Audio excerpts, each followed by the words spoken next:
Friends, ఈరోజు మనం తిల్లి fry చేద్దాం. ముందుగా తిల్లిని ఆనియన్స్ వేసుకుని క్లీన్ చేసుకుని పక్కన పెట్టుకోవాలి. స్టవ్ మీద కడాయి పెట్టుకుని స్టవ్ ఆన్ చేసుకోవాలి. అందులో 2 స్పూన్స్ ఆయిల్ వేసుకుందాం. ఆయిల్ వేడయ్యేంత వరకు వెయిట్ చేద్దాం.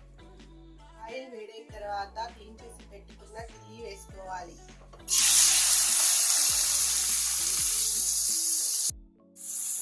ఇప్పుడు ఒక 2 మినిట్స్ ఫ్రై చేసుకుందాం.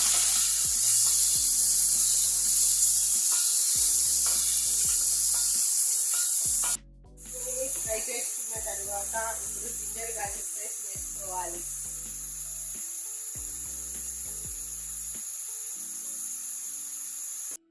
మొత్తం బాగా మిక్స్ చేసుకోవాలి. 1 మినిట్ ఫ్రై చేసుకున్న తర్వాత 1/2 కప్ వాటర్ వేసుకోవాలి.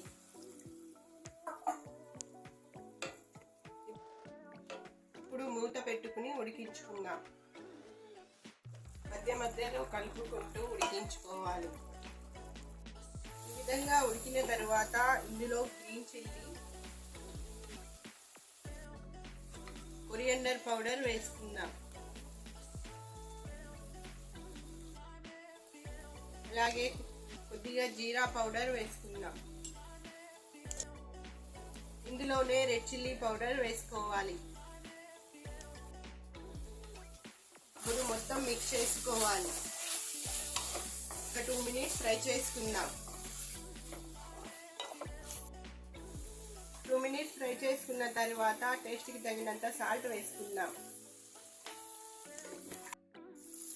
2 మినిట్స్ ఫ్రై చేసుకున్న తర్వాత కొరియండర్ వేసుకుని ఒకసారి మిక్స్ చేసుకుని సర్వింగ్ బౌల్లోకి తీసుకుందాం. అంతే, టేస్టీ తిల్లి fry ready. Thank you for watching.